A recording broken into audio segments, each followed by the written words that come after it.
Welcome. Do you have an answer? Is your life dignified or precarious? I thought of this yesterday. Made me think so clearly of this title. I took my husband to the dentist. I had made an appointment for him with a superb dentist who came in from the big city of Loja. He only comes in once a week to our little village. And actually, it's not our village, it's one village over, so it has more people who speak English, and he's bilingual, which means, of course, that he should charge more. And I was a little concerned. I was like 2.5 hours, maybe close to 3 hours by the time they finished with him, and went over so many things, and he was so clear about so much and what procedure he'd done and how he tried it. He explained everything absolutely thoroughly. And my husband's 85, so when you take him to the dentist or to any doctor, you know there's going to be a wide variety of tests and questions and that sort of thing. And so I felt a little queasy about going in to make my payment. I was shocked. It was $30. $30 US. So when I came home, I decided to look up the exam, the tests, the explanations, all the things that he went through, and finally removing a tooth, and what it would have cost if we had gone to a dentist in the United States. And the answer I got back to that question, whether it was true or not, how am I supposed to know? I don't live there anymore, and I haven't lived there for a long time. But it was $3,000 to $7,000, which would not have been out of line from what my friends are telling me, but I was stunned. Yes, I'm dignified. Yes, I took my husband to the doctor, the dentist, and after nearly 3 hours, it was $30. Dignity comes in a lot of forms, and today I want to talk about Overshoot so that we have a better picture of what's really going on. According to Nate Hagens, Natehagens, his website is called The Great Simplification. And he simplifies things to help you understand what's going on, why, and what can be done about it. Clearly, what's going on is if you live in the United States and you use the resources of the United States along with all the other people in the United States, you have used completely one whole year's worth of resources for all of you by March 14th. March 14th, that's January, February, in a couple of weeks. That's about 10 weeks. There's 52 weeks in the year. That's why they say it would take 5.5 Earths for everyone in the United States to use whatever they use each year. We need 5.5 Earths. Ecuador, where I live, where it was $30 for the dental care, US dollars too, US dollars. The Overshoot day is November 12th. So there's 2 weeks left in November and 4 weeks in December. So we're 6 weeks short of using what we would need to have in a year to support everyone in Ecuador. And there's a lot of us that are gringos, yes. So don't be mistaken. There's a lot of people living at a higher level than I am and than my neighbors are. But the point is, 2 years ago we were number one, and now Honduras and Cambodia are above us. But the fact of the matter is we don't use a year's worth, we use a year plus 6 weeks worth of goods to support this country, as opposed to 5 years plus 10 weeks times 5, which is 5.5 years in the United States. This can't go on. It just can't go on. That's all there is to it. The fact of the matter is, he's got, I don't know, maybe 200 countries listed. But we can't keep going like this. It takes, I don't know, he says 1 million, but I don't know if it's 1 million years for the dinosaurs to create what we're using now to burn in our engines, our diesels, our stoves, whatever they've found to use petrol for. Overshoot is a way of helping us recognize what's really going on and to be able to grasp what's happening. And for me, I feel like I've failed.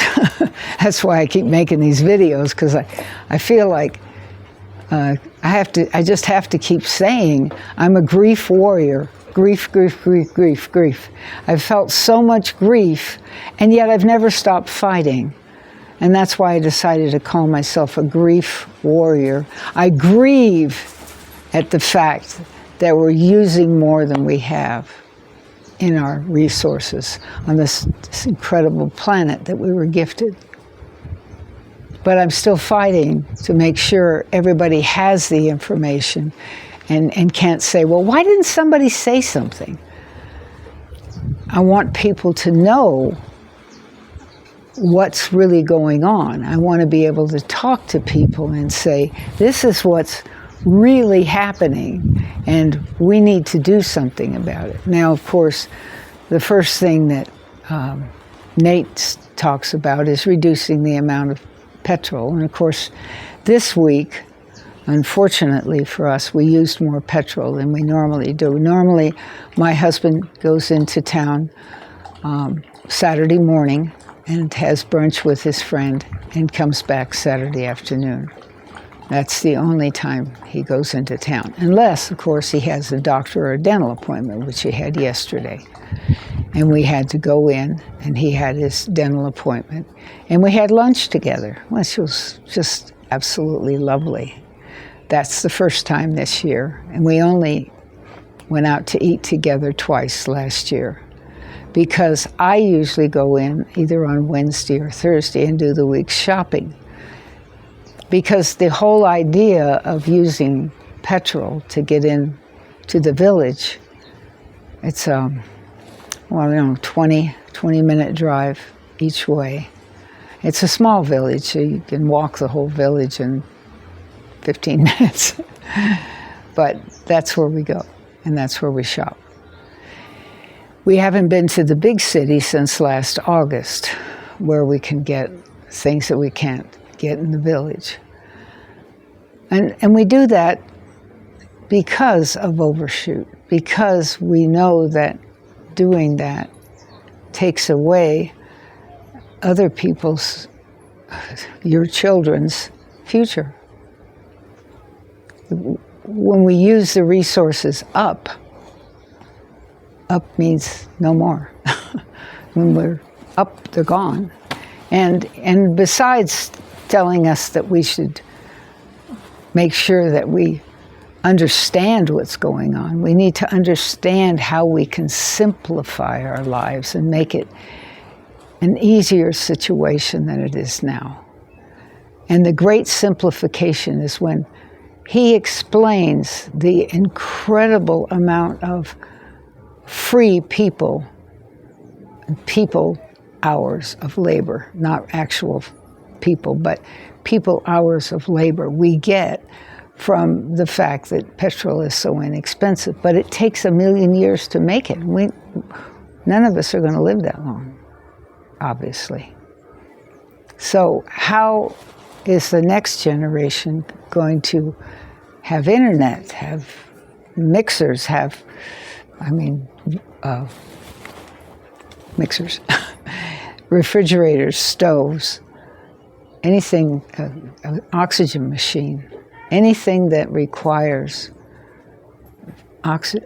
electricity to run it, we're just not going to have it because we've used up so much more of what he refers to as cheap energy. We don't really grasp how much energy should cost us. The same thing is absolutely true of the fact that we don't charge corporations for the waste that they're creating that has to be dealt with by future generations. And these things are incredibly important. And I've tried since 1962 to convince people to think about it, and it hasn't done much good. But I can't relax and accept that it's time to leave, to cross the Rubicon, until I think I've done all I can do to remind people. Because I have a lot of friends who know me, and they know that I've built an eco house. They know that I've lived on 1,227 acres of desert, and for many years taught free classes in equine therapy and building and construction and all these different things that have to do with taking care of the environment. I crochet, I made my own hat. I buy clothes that have a lifetime guarantee. I really try, because I think we have a beautiful, beautiful world. I'm really able to breathe. The air is so clean. The sky is so blue. The clouds are incredibly white.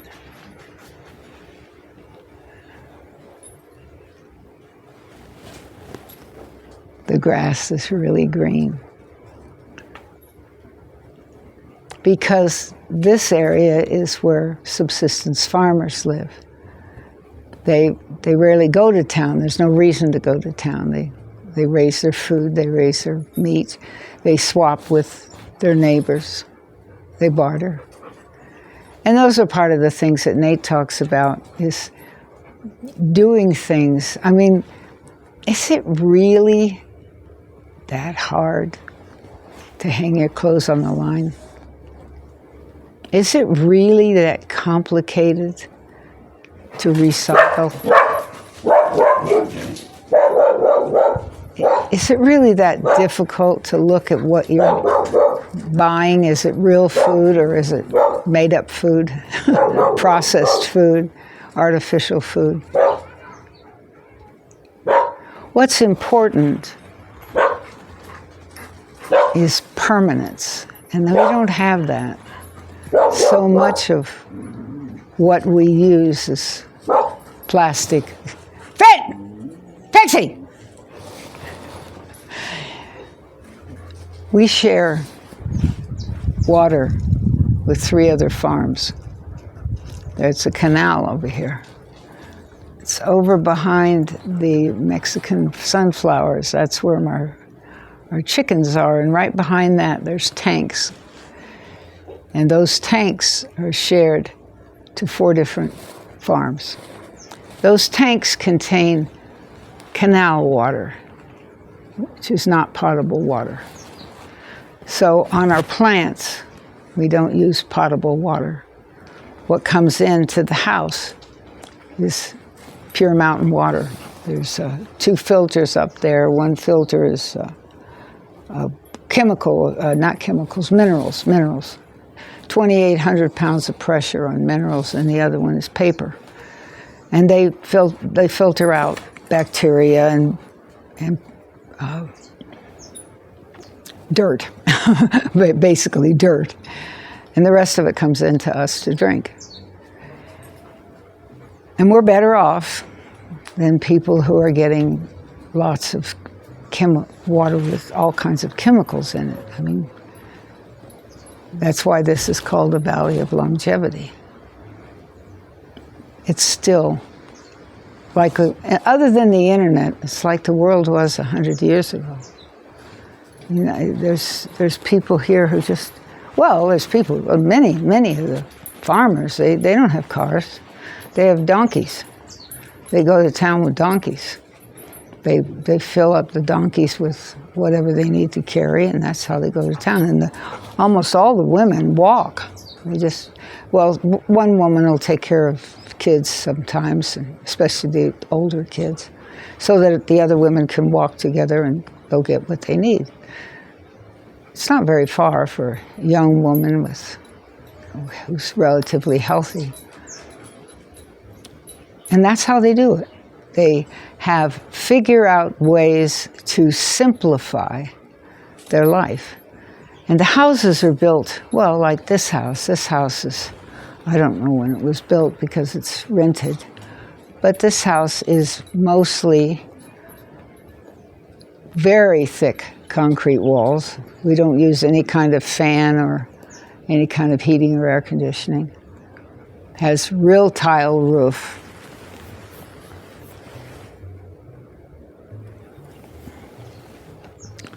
And the thick adobe all over, so it's very cool in the summertime and warm in the wintertime. The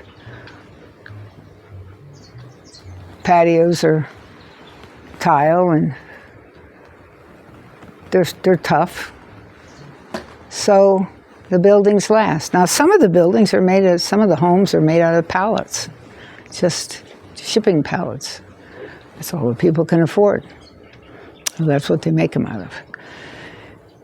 And yet, when you listen to the kids in the yard, they're playing happily because they've made that simplification. They've grown up with the simplification. They've grown up understanding that that's how things work. That's how life is. That's how life comes about. One of the things that Nate brought up that today when I was listening to him that I'm thinking that we should really think about is, what do we teach our children? I mean, really, what do children learn in school? And what do they learn from their basic teacher, their teacher from the day they first breath to the last breath they take, unless they've already passed? And that's their mother. Their father is there too, and when he's not working, but the mother is always answering questions. And that's teaching. Teaching is either doing something that somebody's watching or answering questions, basically. And the question is, can you grow anything to eat? Do you know how to plant a seed and take care of the gardens? Are the kids being taught how to build their own home? Are they being taught how to do plumbing and electricity? Telephones? Are they being taught anything practical? Probably not. Most of the schools have gotten rid of that. When I was in school, they wouldn't let me take drafting or mechanic shop or auto shop, mechanic shop, any of those technical schools. They wouldn't let me take any of them, and I wanted to take all of them. I would have stayed another year if I could have, but they wouldn't let me because I was a girl. Now, is that crazy? Don't girls eat? I mean, I don't understand. Don't girls build houses? Don't girls use houses? You know, it just doesn't make sense to me. But that's part of what we've got to think about. Do our children know where food comes from? Do they know how to cook food? Do they know how to grow food? Do they know how much is needed? I'd like to know about your preparedness. How have you prepared for the vast number of different things that are going on right now? Have you put away any water? Is there an extra 5-gallon jug of water in the house that's sealed so it's clean in case something happens to the water? Have you put away any pasta or any beans or any other rice, lentils, oatmeal? Have you put anything away in case there is a supply chain problem? Because right now, there's a supply chain problem. And there could be more supply chain problems. I don't know about your grocery store, but when I go to the big store, I'm shocked at how much isn't there. how much is just face-fronted, where they've pulled things to front and there's nothing behind them. And all of that is about the warrior part. Are you going to do something for yourself? Have you made some decisions about, have you felt the sadness first? Have you felt the grief? Have you felt the sadness about climate change? Have you felt the sadness about political upheavals? Have you felt the sadness about trees being taken down in the Amazon? We need trees to breathe, you know. You felt the sadness about 180 people dying in the first bomb that was let into Iran? Did you feel the sadness about 20 years in the Vietnam War? I mean, there's so many questions I could ask, and one or more of them should trigger something in you that says, boy, I should be prepared a little bit. Yeah, have a breakout pouch. It's usually a backpack, and you've got something in there that you can drink the water from a river, and it's okay. It goes through a filter, or some protein bars or something to eat in case you just have to get out of your house for a night just to get away from whatever's going on. Water's not a bad idea. You know, water, we need water. Having a couple of 5-gallon jugs of water is not a bad idea. Have you got any extra bandages? Have you got any square, sterile pads in case somebody gets hurt? What have you got in your house so you don't have to run to a store and hope they've got it? Just a few things. You can look up survival, get some ideas, and look at Nate Higgins and see what kinds of things are threatened, so you have a better idea of what you need to buy. It's so very difficult to know what to do, but you should have some level of preparedness. And what about yourself? What are you doing right now? Are you enjoying life? Are you optimistic? Are you hopeful? Or are you just wondering at a very distant, oh, they will fix it? Well, maybe not. Maybe not.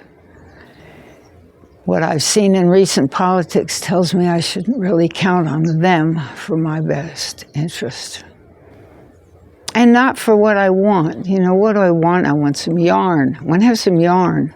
If things get really bad, I'm going to have a deck of cards, play cards with my husband, or Monopoly or something. I want something to do. I want seeds. I want to have seeds so I can plant seeds and have food. I want to have some friends. I'd like to have some people I can call on, either, well, both online and in person. I'd like to have somebody else who understands. I don't want to have 3 or 4 neighbors up here screaming at me to give them something to eat because they didn't plan. You know, just yelling and carrying on. I don't think that's a very good place to be. But there is a lot for us to think about. There really is. When you look at Overshoot and you realize that the United States is reaching out to 4.5 other countries, to their resources, to bring into the United States to make what they need to sell. Of course, we live in a growth economy instead of a stagnant economy. If we were in a stagnant economy, it would be different. But how many other countries are in the same position, reaching out to take what they don't have? And then who's left with nothing? Think about it. If you'd like to ask me any questions, go down in the bottom and leave them for me. If you'd like to meet with me on Zoom, I'm happy to do so. If you do go down, please check out Summerland It's a nonprofit I've run for the last 34 years. We've done a lot of things. You can see that. And you can also look at the art that helps to remind you to take care of the earth.